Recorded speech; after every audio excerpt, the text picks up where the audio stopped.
Welcome to Solo, the single person's guide to a remarkable life. Your host, a behavioral scientist and bachelor, talks to leading experts and successful singles about living solo and living well. Travel more, make things, sleep in when you want to. Here's the playbook for the person who is unapologetically unattached. Now, please welcome Dr. Peter McGraw. Welcome back. This episode was prompted by someone who listened to episode 1 where I talked about how singles need a team, and one of those team members could include a therapist. The listener had never seen a therapist before and wanted to know how to find one. And now with the pandemic in full effect and all the problems it's causing with regard to social isolation and the economy, it is a good time to answer this question. To do so, I spoke to Dr. Brian Martis, who's given this question a lot of thought. We cover all the basics, but we were a little rushed because both of us had appointments we had to get to. However, I suspect that I will return to this topic again. It is incredibly important, but not easy to navigate. Hope you enjoy the episode. Let's get started.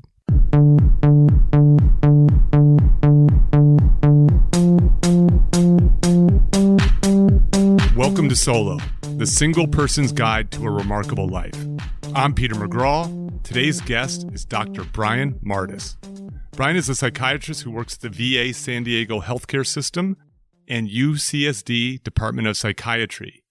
He's been a psychiatrist for over 20 years, and his clinical and research interests are in the area of trauma, stress, and anxiety disorders.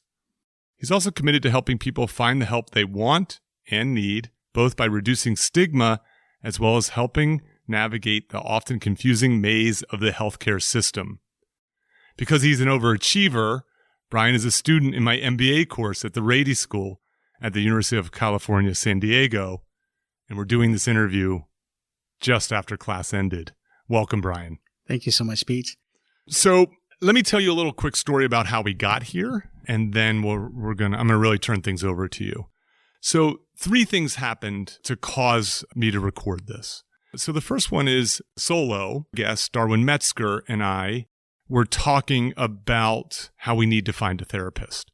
So he has some personal things and he wants to find a therapist who's a good fit for him. He lives in Los Angeles. I've recently moved to Los Angeles and I've had to sort of quote unquote give up my therapist back in Boulder, Colorado. My own personal belief is we can still do calls and so on, but it's just much better to be in person. And I have a very tall order because I have a fantastic therapist. And this is top of mind because in episode 1, I talked about the value of building a team as a solo and how a therapist can be an essential member of that team. The second thing is after that episode, I received an email from a young man who I never met before, who had stumbled onto the podcast and heard it. And he wrote to me, he said, "I'm 33, male, single, and sometimes just want to talk to someone. I'm considering finding a therapist, but I've never been to therapy and never sought out a therapist before. How do I find one?" And the third reason is that after our first class, our class is interrupted by a lunch, and we sat down and had a conversation, and you had brought up this topic of this sort of newish interview method. And then we started talking about how to choose a therapist, and you talked a little bit about your own experiences, and we both agreed that it's not easy and there aren't good resources. So Brian, no pressure. No pressure. But before that, I think there's probably some, we have to be careful a bit because you are a doctor, you're dispensing advice, but this is not medical advice.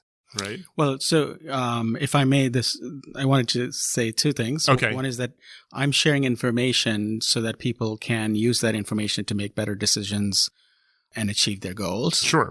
And the other is that I do work for 2 organizations that you mentioned, and I don't, right now my participation here is on my personal capacity. I see. In terms of the legalese, I have to say these are my personal opinions and not those of my employers. Yes, as people say on Twitter, retweets are not endorsements by my, tweets are my own. And yes. So this is your own advice as an experienced person, but not from the VA or yes. not from UCSD. But we know you're legit because these places hire you. That's great. Okay, so I think we've set the stage. I can imagine I actually mentioned to a friend today that I was going to be taping this, and he said, "Oh, wow, that's really important." Mm-hmm. And I agree. And so I think whether you're solo or not, Mm-hmm. there's a lot of people who, in the same way they could use a physical therapist when they have Mm-hmm. physical pain, they can use, I wouldn't call a mental therapist, Mm-hmm. but, a therapist when they're having, whether it be emotional, psychological, or just Mm-hmm. any issues in their life. And so let's step back first and talk about different types of therapy. Okay. Right? So it seems to me that it would matter who you're choosing depending on what they specialize in, what problems they focus on. So tell the world, what's the story? Very quickly before I do that, Okay. I wanted to say two things. One is I want to thank you for doing this. This is an extremely important topic. By the way, Brian's already doing well in this course, so he's not. No, but I'm serious. This is a very important topic, and it's sometimes the difference between life and death for some people. I agree. And I almost on a daily basis have family, friends, and colleagues call me about what do I do next. I see. And there are two issues that kind of stop them in their tracks. One is the stigma of, are people going to think I'm crazy? Mm-hmm. Is something wrong with me? And number two is even if a person doesn't think that way, they really don't know what to do next. Yes. This is a complete maze. And I feel very strongly about this and want to share information that it no longer is the case. And that's why I want to really thank you. That's nice of you. I mean, I have to tell you, when I got that email from that guy, I was overwhelmed Mm-hmm. by it because, so I agree with you. There's so much stigma. Mm-hmm. And also for like young men, it's especially so. Particularly, yes. And yet this is a group of people who have major problems that they can get help from. Mm-hmm. So I spent sleepless nights preparing for this podcast. He's the most prepared person I've ever had. He has pages of notes in front of him. And I was trying to find a simple way to say what is therapy. And then my colleague, Sonia Norman, she gave me this really nice thing that she got from the web. Okay. And so I'll also give credit for where I found it. But I like the explanation, which is when you seek therapy, you're doing one of these things. You're seeking clarity in some areas of your life. Mm-hmm. You're wanting to work through complex emotions. You're working through a traumatic experience. You are challenging negative thinking patterns. You're learning new techniques to cope with difficult situations. And you're focused on personal growth. Oh, it's nice. It could be one of these. It could be all of these. And this is really important because whenever I ask somebody to, consider a therapist, the first thing they tell me often is, well, but I'm not crazy.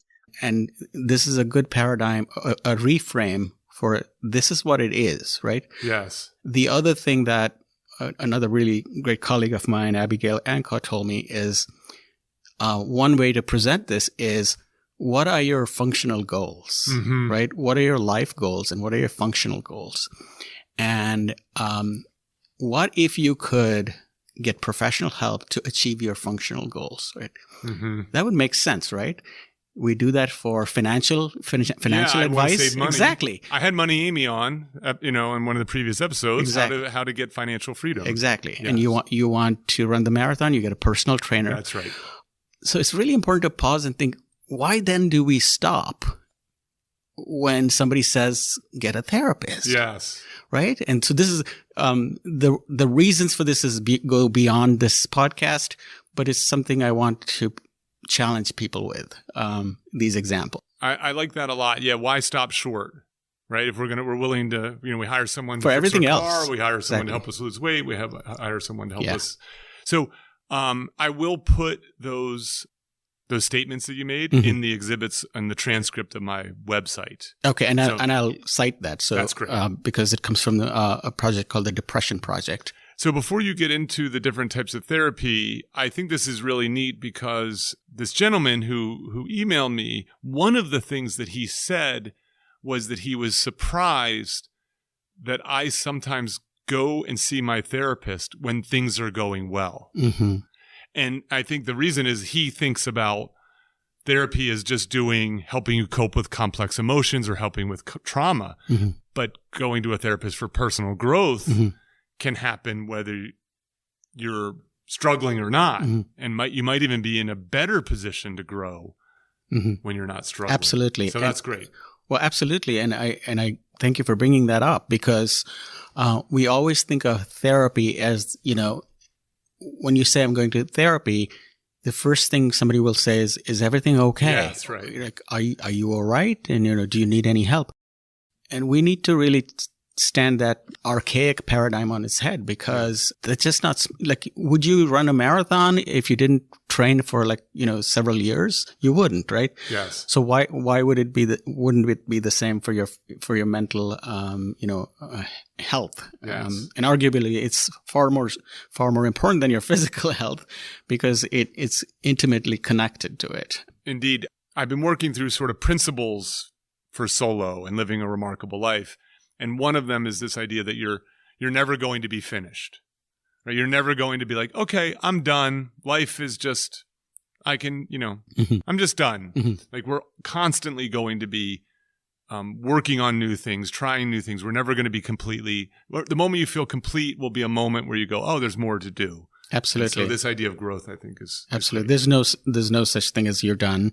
And just yesterday, I learned in my operations class about Kaizen, which is, the Japanese Toyota model of continuous, improvement, growth and improvement. Yes, that's right. So, okay, so I'm sure our listeners and I will recognize some of these types of therapies and therapists and orientations, but can you give us like a quick primer on that? Yeah, I'm gonna. I've categorized therapy and therapists in my own way, so don't look for a textbook that says this. Look, that's why you're on here. If you could just read it on the internet, we wouldn't need you. Exactly. And the reason I've categorized it this way, I mean, part of it is true. If you look at some categorizations, that would make sense. But part of it is just a functional way to understand these things. So there's three ways I want to make you think about this. So one is, therapy when you are not in distress or in distress, right? So if you're not, and you mentioned the growth part. Mm-hmm. So that would be a not in distress kind of, like you feel some dissonance, you feel some aspiration, and you want to be in a therapy, which is either an insight oriented therapy or kind of a performance enhancing, and it kind of borders on coaching. Yeah. I wanted to ask that. Like, Correct. I feel like life coaching has kind of grown in prominence. It feels less stigmatized. Correct. And it feels a little more focused on achievement. Correct.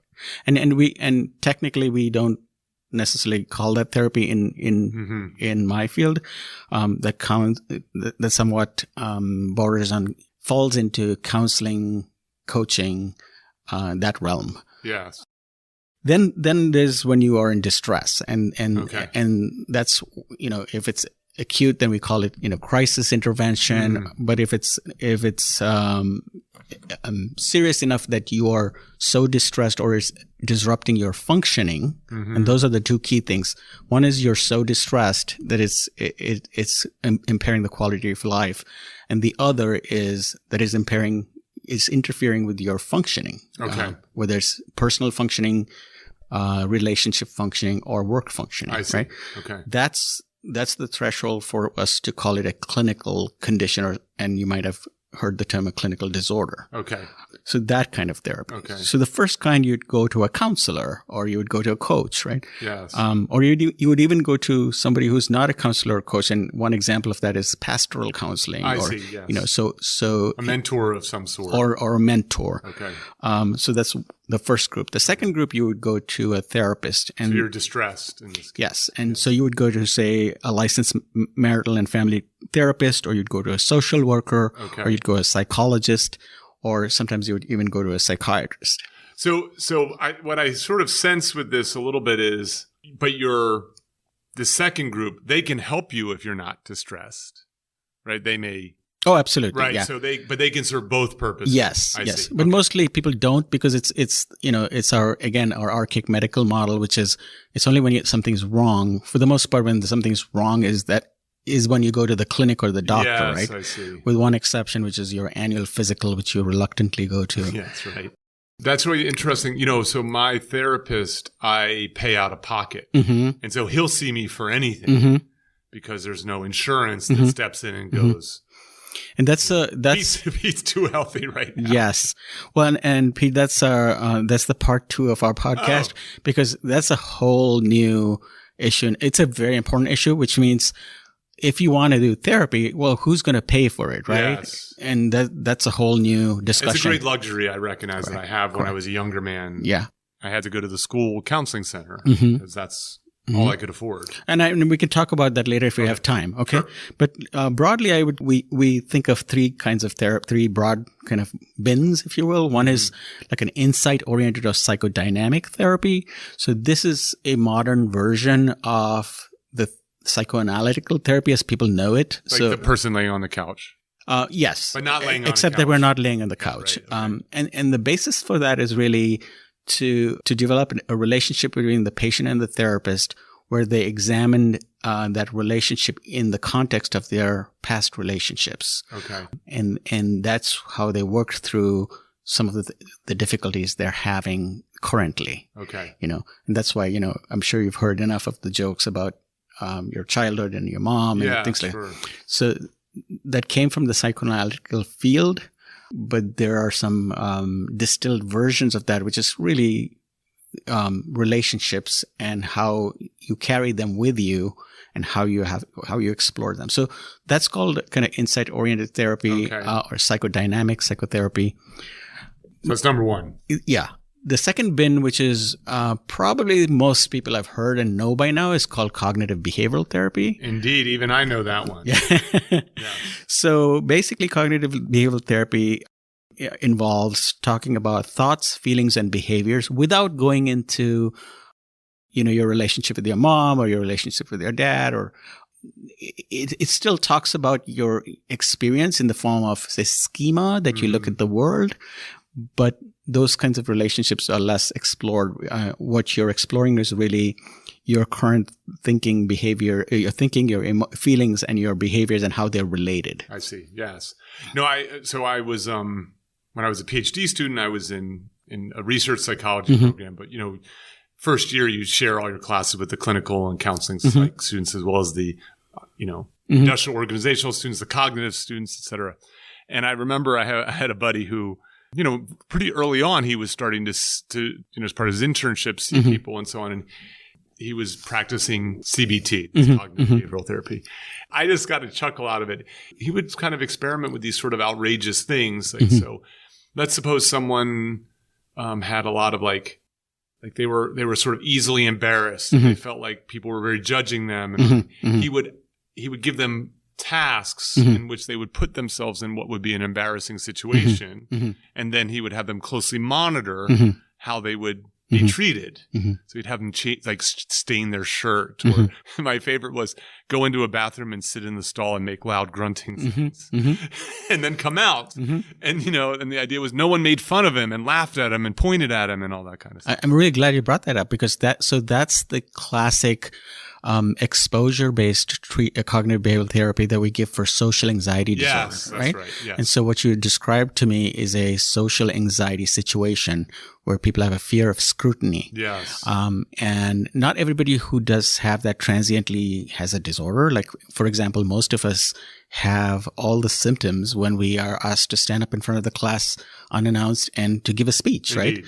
So, in fact, there's a test called a Trier social stress test, which people walk into a room, they're given a topic, and there are 5 people sitting in white coats, and they do not give you any cue whatsoever if you're saying something. Stone-faced. Yeah. And that's fun. That is known to be one of the most stressful conditions for human beings. It spikes your cholesterol. Your cortisol. Yes. And it's a really important point, which means that for us human beings, uncertainty and social stress are the most stressful things. Yes. And so the treatment is actually, first of all, analyzing the behaviors, making a hierarchy.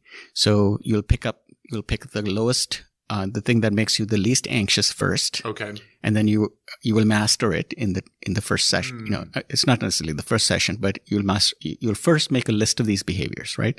Then you'll prioritize them.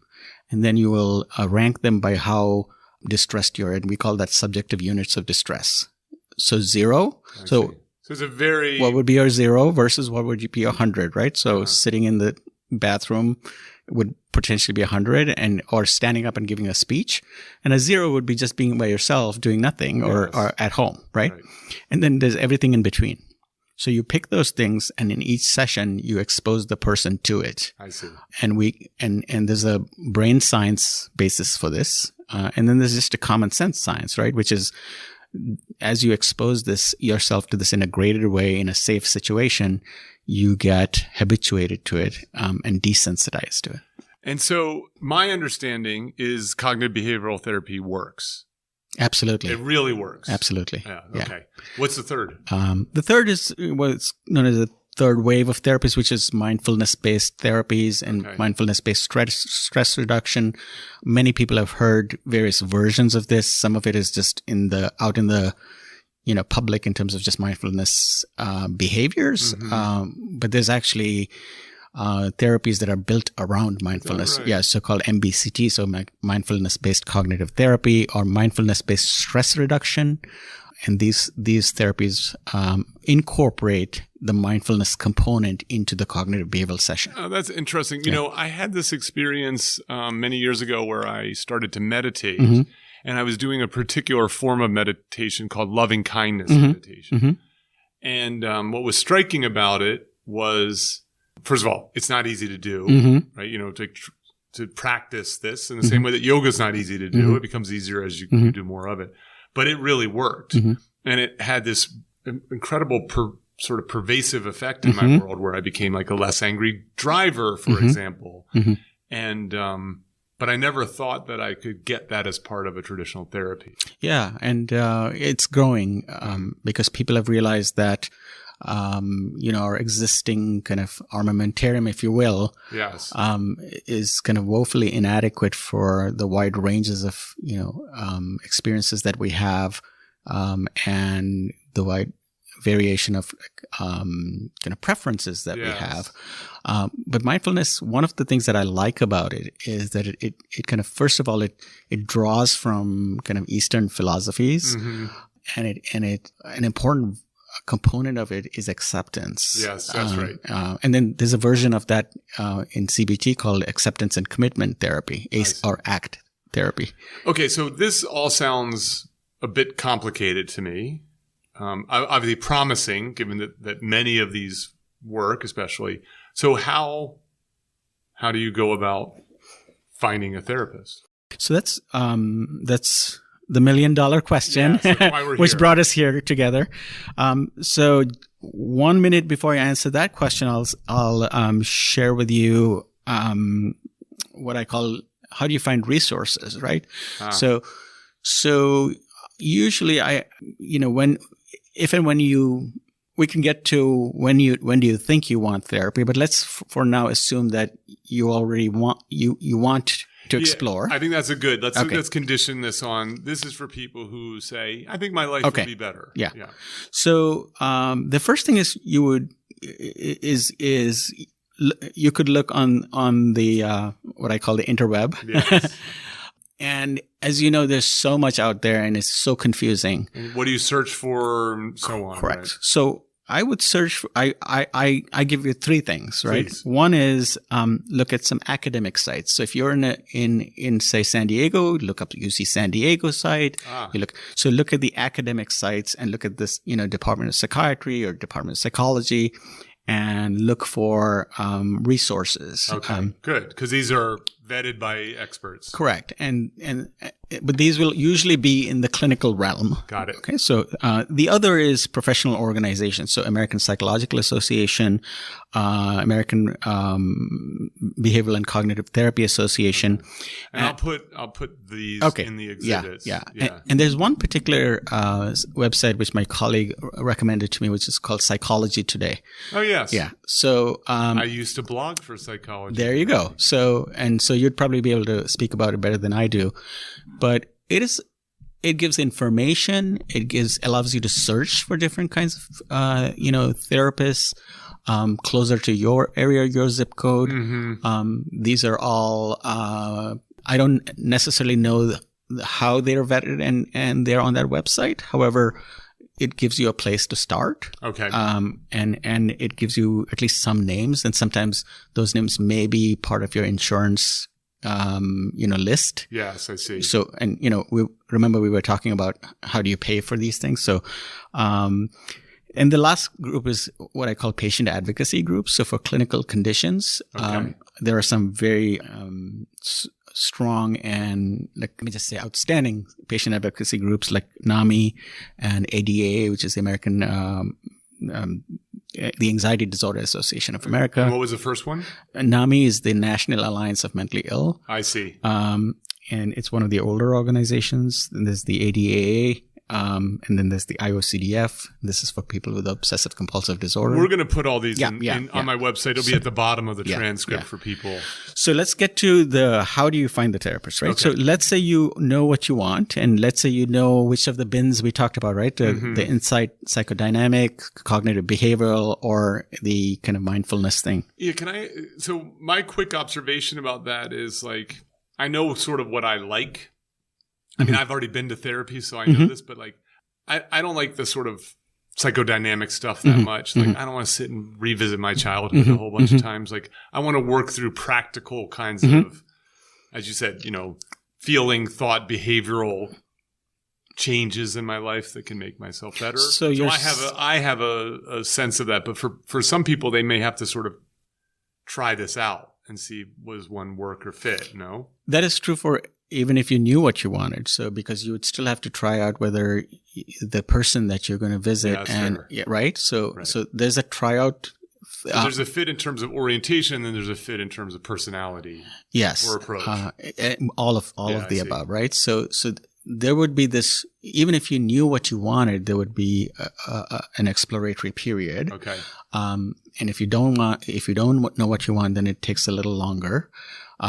The way to maybe fast track that is ask family, ask friends, ask your primary care doctor, ask employee assistants, those kinds of things.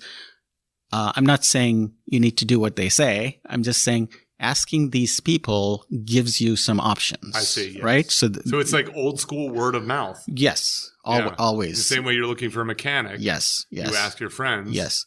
And this is just, for a place to start. Okay. I'm not saying that's the only thing you need to do. You can cross-check that with the academic sites or the professional organizations. The other way is to actually, just pick 3 and go visit them and talk. It's not the most fun thing to do. It's work. But when you do that once or twice and you get a sense of like who this person is, what their approach is, and what they have in store for you, it gives you a sense of, I like the first person, better. It's so feel empowered to explore, to shop, to ask questions. Yeah. It's interesting. So I'll tell you, I want to ask you about this. So I have this particular bias, which is I'd like an older therapist. And it's, I recognize that maybe a younger therapist has better training or more up-to-date training or so on. But I like someone who has, I like to use the word patine. They've had some experience in life. They've seen lots of different people. And because I'm getting a little older, I sort of like that.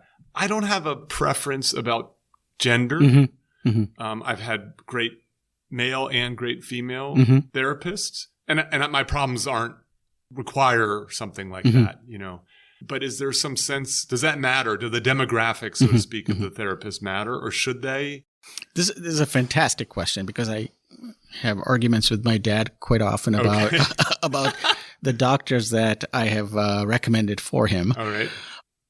I'm going to give you a very simple. So let me say broadly, all of that is fine, which means it's if you feel more comfortable with a woman or a man or a younger or an older or somebody in the universe. Those are fine things. Okay. But ultimately the proof of the pudding is in the eating, right? So you have to sit there and ascertain for yourself a few things, and we'll talk about those few things. So those preferences are fine. Okay. It's important to not conflate feeling good with the competence of the therapist. That's good because a good therapist is going to actually at times make you feel uncomfortable. Correct. And this is the constant, or this is a chronic issue that I deal with, where people come to me and say, "Well, I don't feel," and I say, when I actually sit them down and go through, "Well, did you do this? Did you do this? Did you do this?" I often realize it's not because it's actually because the therapist is very competent. Okay. but therapy is hard work. It's like if you went to a physical therapist and it was just a pleasurable, easy massage, right? Exactly. Versus the kind of pain that goes with rehabilitation. Exactly. So, but really, you still need to ask the therapist in the first session. You want to know a little bit about them. Okay. You want to know what approach they have towards. So we're transitioning from you've identified people. Yes. Set up an appointment. Yes. You go into their office, and it sounds like you're saying you should take a little bit of control. Well, I'm saying that you should feel empowered. Okay. To ask questions. That's great. Because it's your life. And yes, right. And if you feel any kind of hesitation, think about the other situations in your life. If you don't trust your mechanic. Exactly. Would you not ask him questions when he says your bill is $1,000? Yes.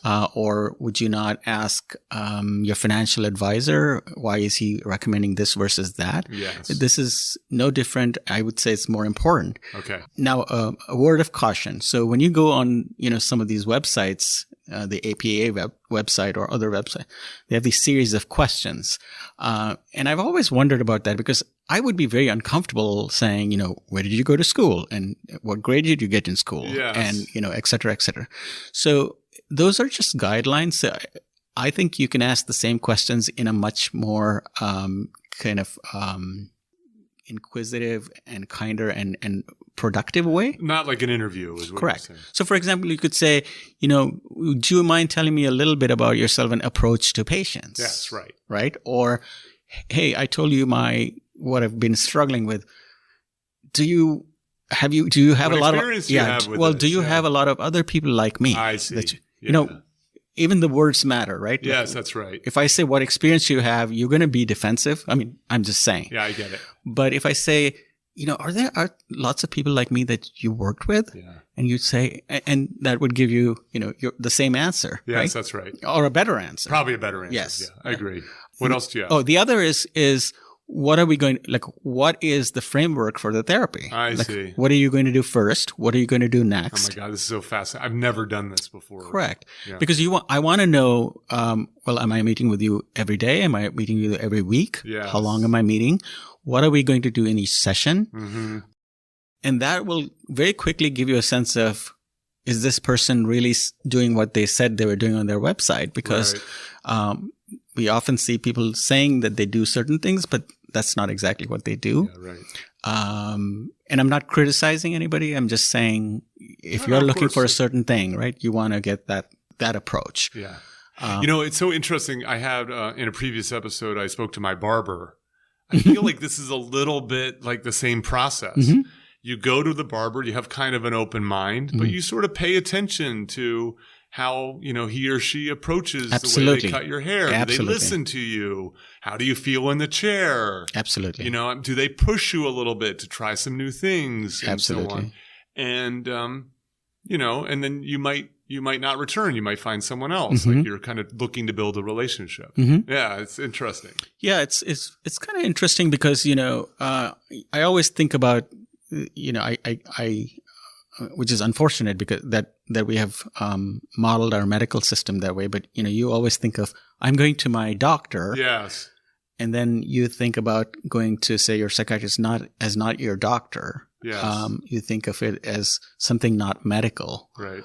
And that's a dichotomy that's kind of artificially created. And sometimes it hurts us to think that way, and primarily through stigma. Yes. But the other is not understanding that your brain and your brain is part of your body. Indeed. And they're intimately related, more intimately than what most people know. Yeah. So let me ask a question. So in terms of navigating this, you're getting to know this person.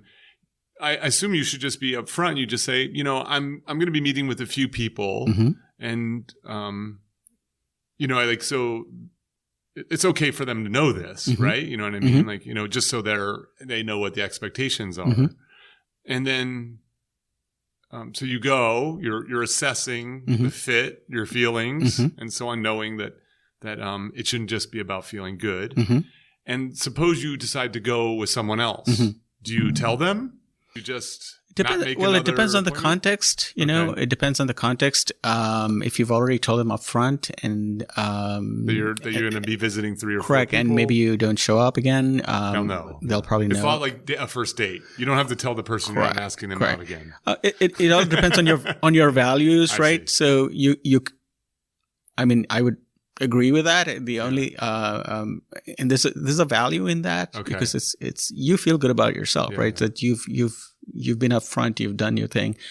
But it's not absolutely necessary because they have enough people to like. I just didn't know. Yeah. In other words, you don't have to worry about them. Let's put it that way. Yeah, I get it. You're professionals. Yes. Okay, so you've done this. Mm-hmm.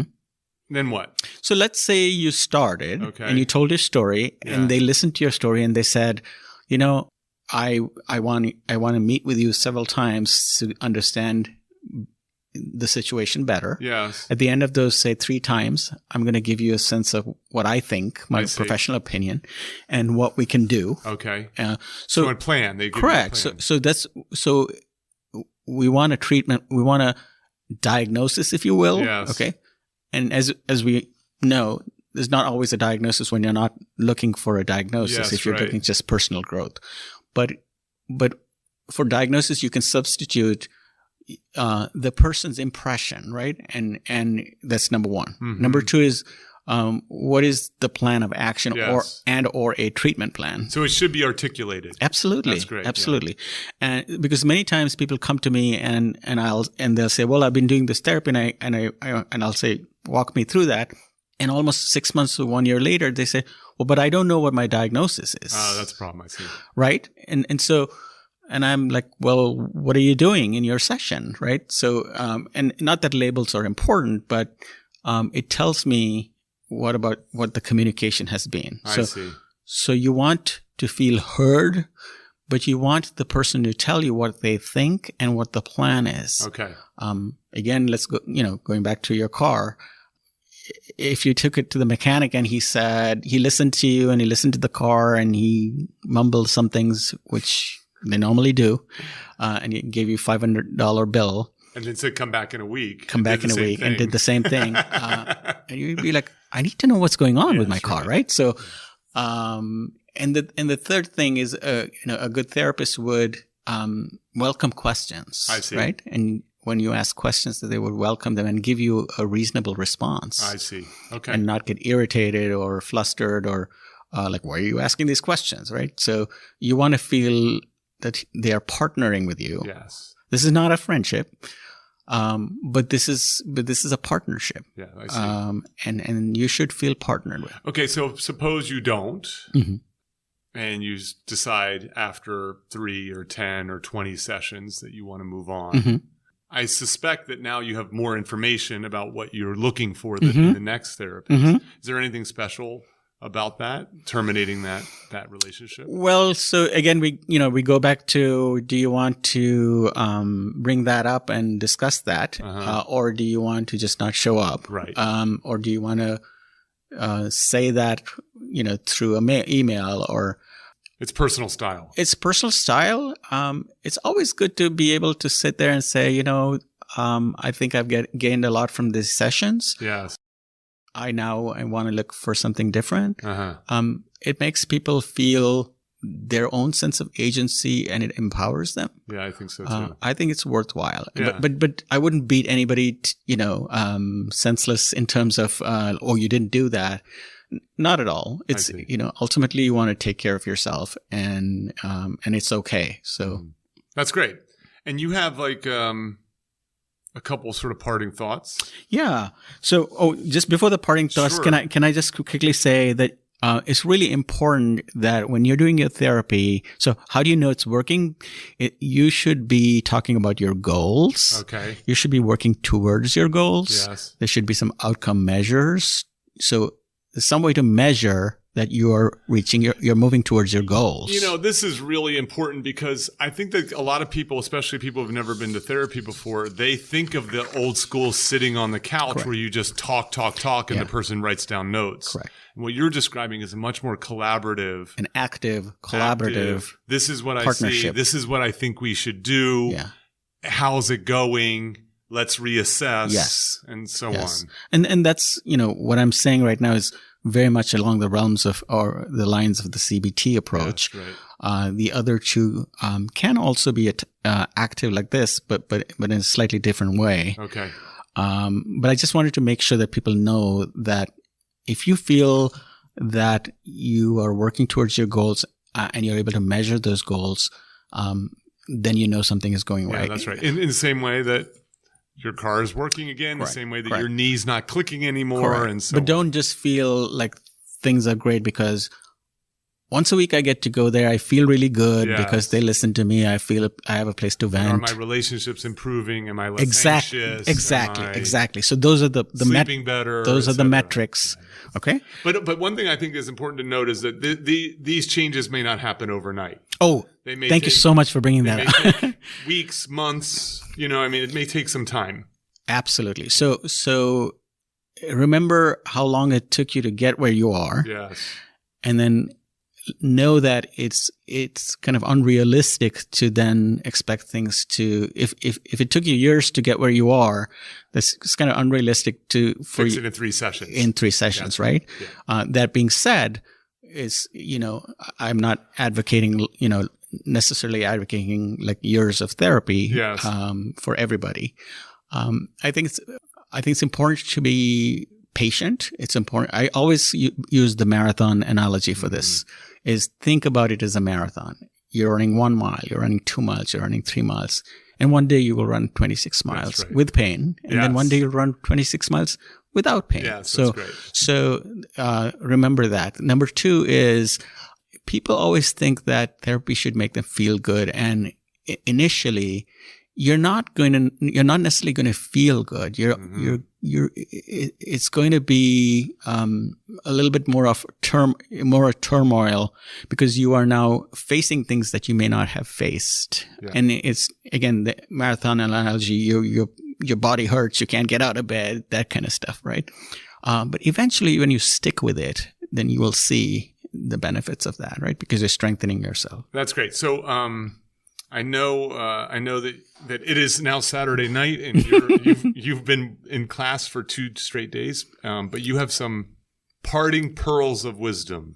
Yeah, so just 3 things, Okay. and they're just random things. So, but I felt it was really important to share with our listeners. So, one is one of hope, which is therapy works. Good therapy is life saving and life changing.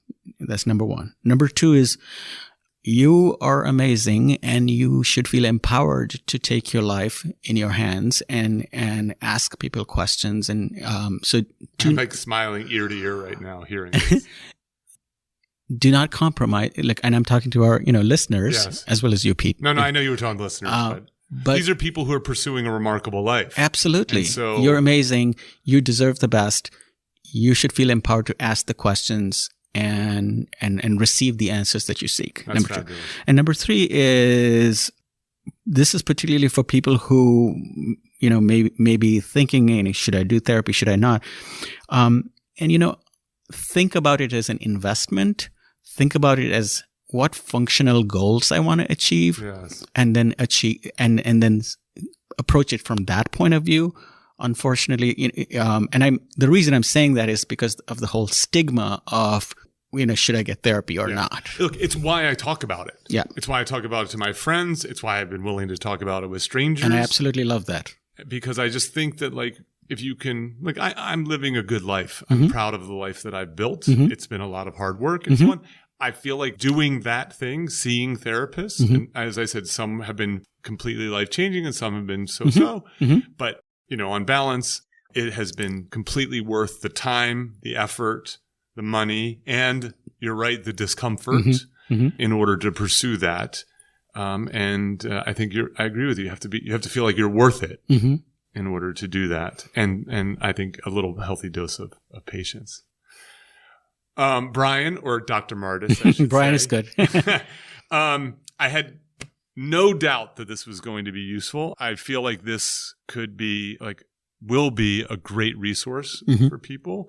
And I'm going to make sure that you and I collaborate to get all of these things in the exhibits that people can find on my website. That would be fantastic. Yeah. And thank you again. I don't think you understand how important this is. Not that you don't understand how important this is, but I don't think that you understand the impact you are going to make with sharing information like this with people, because, like I said, it's life-saving.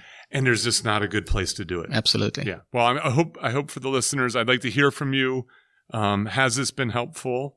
And I have a feeling I might be revisiting this at different times throughout the podcast. Thank you so much for giving me the opportunity. Thank you, Brian. You're a gem. Cheers. Thank you for listening to Solo, the single person's guide to a remarkable life. For more about our guests and show notes, go to petermcgraw.org. Please subscribe and share with your single friends.